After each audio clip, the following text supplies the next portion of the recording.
welcome, guys. It's me. I hope you had a lot of rest and you're enjoying today and you're ready for Mickey's Christmas carols for tonight's ASMR Fairy Tale Storytime Edition.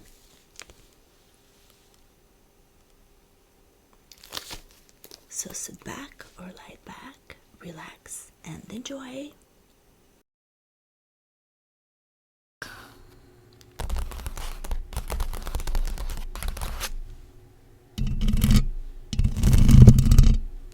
Disney's Storybook Collection is the book that I'll be reading tonight, and tonight's story is Disney's Mickey's Christmas Carol.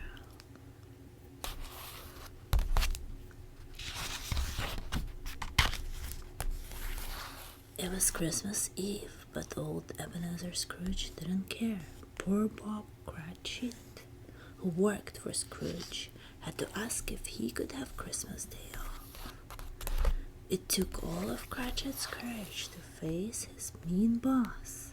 "Christmas!" shouted the misery Scrooge. "Bah!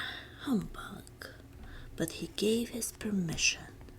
Poor Cratchit hurried home for his family before Scrooge could change his mind.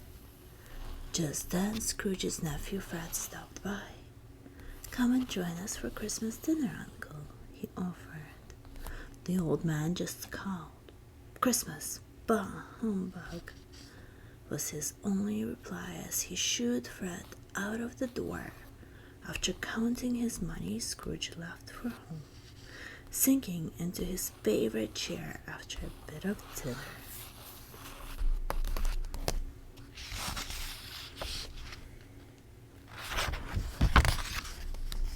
Scrooge began to doze off. Suddenly he sat up with a stark clink, clank, clink. The ghost of Jacob Marley, Scrooge's dead businessman partner, was walking toward him in chains, moaning and groaning. "I was selfish," said the ghost. "As I carry these chains through eternity, so will you, Scrooge." "No!" Scrooge cried. "I must be dreaming. It can't be. Help me, Jacob. Tell me what I must do." "Tonight," Marley said, "3 spirits will visit you. Listen to them and do as they say." When the ghost disappeared, Scrooge shook his head. "I need sleep," he thought. Perhaps it was a bit of indigestion. He had just fallen asleep when the alarm clock rang.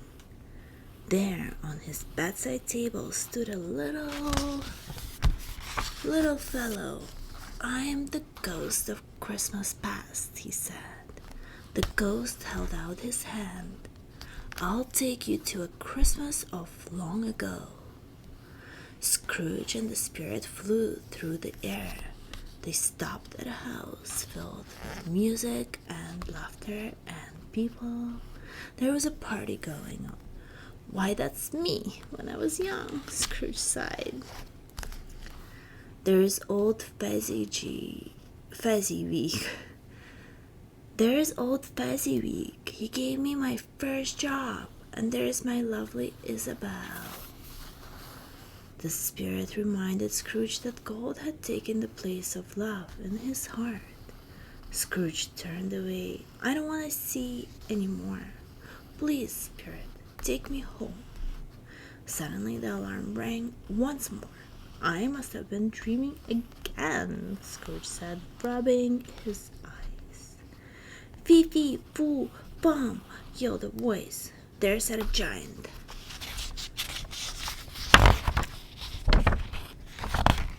Surrounded by a huge feast. "What's all this?" Scrooge demanded. "It's the food of generosity," the giant explained. "And that's something you know nothing about. I'm the ghost of Christmas present. Come, see what's happening tonight." Scrooge followed and the ghost to a tiny house. He looked through the cracked window. It was Bob Cratchit's place. What a poor dinner they're having, Scrooge said sadly. Then he asked, "What's wrong with the little lad?" "Tiny Tim, he's very ill."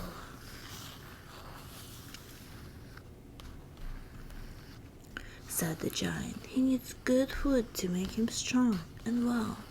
Pay his father more so he can buy his family enough to eat." The giant's voice faded and then he was gone. Suddenly, Scrooge heard another voice behind him. "I'm the ghost of Christmas yet to come," it said. Scrooge turned to find himself in a graveyard. "Whose lonely grave is this?" he asked meekly. "It belongs to a very rich man," the ghost said. "A man who was so selfish and unkind that he had no friends." The ghost waited for Scrooge's reaction. Then Scrooge read the name on the stone. He couldn't believe his eyes. It was his very own grave. "Oh, give me another chance," cried Scrooge. "Tell me it's not too late to change my ways." Scrooge kept pleading with the spirit until he woke up. There he was, alive and well, and right in his own bed. Scrooge leaped out of bed with joy. It wasn't too late. He had missed Christmas after all. There was time to make up for his past mistakes.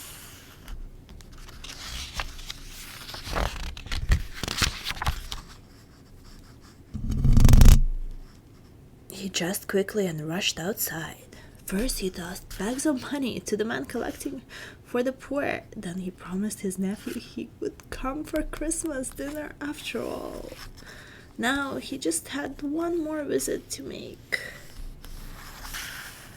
Scrooge hurried over to Bob Cratchit's house. He brought toys for Tiny Tim and the other children and a wonderful Christmas dinner for everyone. Cratchit and his wife were never more surprised or pleased than by Scrooge's change of heart. Scrooge made a promise to this family that from this day on they would never want for anything again. What a Christmas miracle for the Cratchits and for Ebenezer Scrooge. Tiny Tim had just one thing to say: "God bless us, everyone." Thank you, my friends, for listening to tonight's story. I hope you're liking this video, subscribing, and leaving me a comment about what you'd like me to read next. Besos, and see you next time.